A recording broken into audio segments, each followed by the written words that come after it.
A new Minecraft item dupe has just been discovered that works on almost every modern Minecraft server. So of course, it's currently being weaponized on 2b2t, the oldest anarchy server in Minecraft.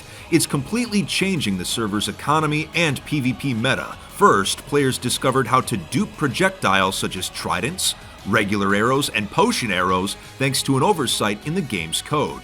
But when the server's admin housemaster attempted to patch it, it actually led to a more powerful exploit that still works on almost all servers as of this video. It's something that people thought wasn't possible in vanilla Minecraft. It's wild. So let's not waste time today. Who discovered this exploit? How does it work? And why has it been such a big deal for servers like 2b2t? Well, it all started a few months ago on a different Minecraft server called Donut SMP, which is where this exploit originated from. The server's auction house, where players could buy and sell items, saw a sudden influx of tridents, all with the same names and enchantments. They were all being sold by a player named King Von, who was clearly using an item dupe of some kind. A technical player on the server who goes by the name Cat figured it must have been an exploit with the server's plugins, so he began investigating. Working with King Von and through trial and error, he actually managed to perform it, but instead of abusing server plugins, he could do it in vanilla Minecraft. How the exploit works is rather clever and takes advantage of an oversight in how the game's code handles projectiles. This is probably the easiest way to describe it.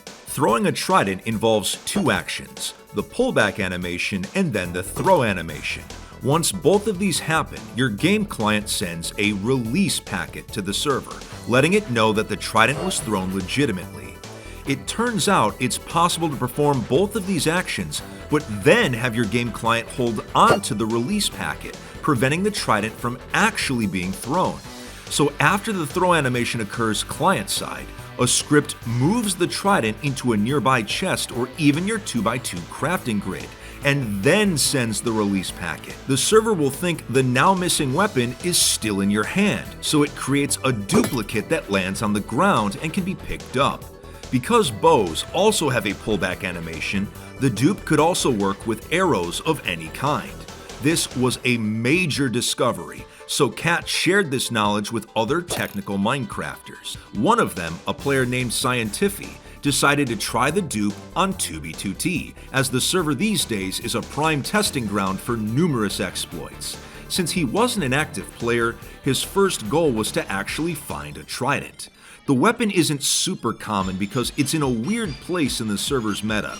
It's one of the few weapons that's actually worse in Java Edition than it is in the Bedrock Edition.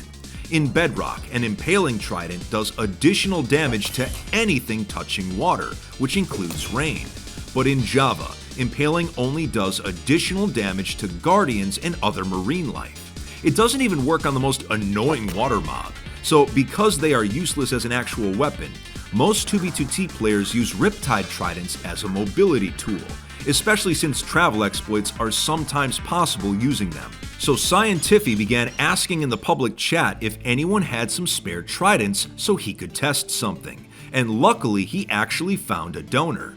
A player named WetSlimeGirl told him to meet her near the server's famous Southern Canal, where she ran an active trading post alongside another player, OG Kush. Despite it being griefed constantly, they would do their best to keep it repaired at all times. But it was here that she was able to provide some tridents. So Scientifi loaded up his script, and to everyone's complete surprise, the trident dupe worked. This was huge. The first legitimate item dupe on the server in many years, and the first one to take place since 2b2t updated to the modern versions. Scientifi and the others began duping as many tridents as they could, and started storing them in a massive stash. They wanted to keep the dupe a secret as long as possible, but as they gave tridents to their friends, word began to spread very quickly.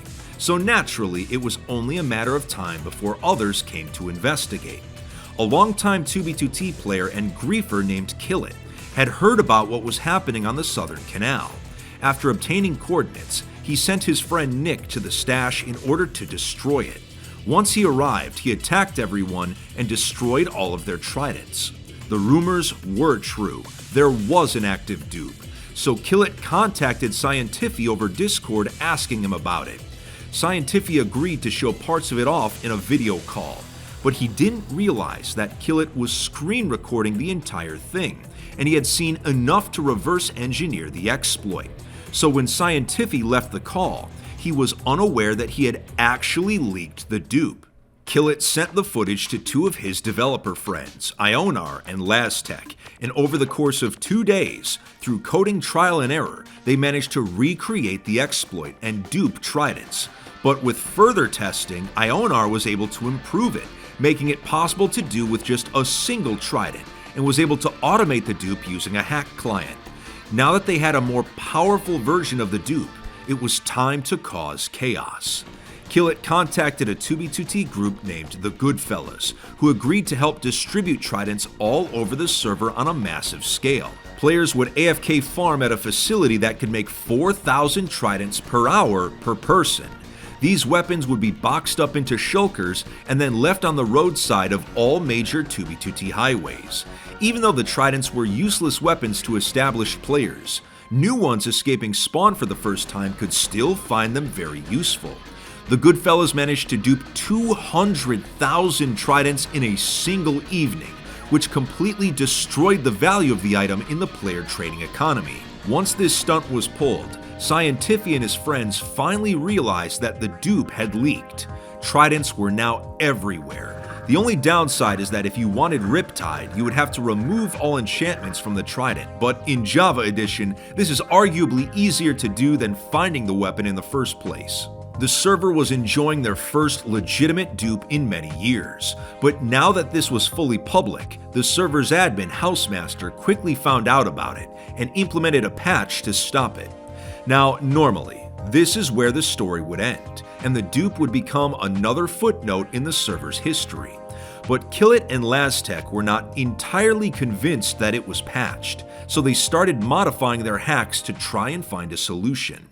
Remember earlier how I mentioned the dupe also worked on arrows? Well, while they were trying to dupe projectiles with no success, they actually discovered a way to use potion arrows with the Infinity enchantment on bows, something that should not be possible in vanilla Minecraft. This was arguably a far more powerful exploit than duping tridents. This meant that PvPers could now have an infinite amount of harming arrows, which would be a major shakeup for combat on the server, which has been stagnant ever since House nerfed end crystal placement speed a few years back. Now, unlike the trident dupe, it seemed Killit and Laztec are keeping this one under wraps, so how exactly it works is not fully known, but it works on almost every modern Minecraft server, and hopefully, unlike the trident dupe, this one will stay. The moral of the story is that no matter what kind of restrictions Minecraft servers try to implement, players are always going to find a way around them in the most unconventional ways.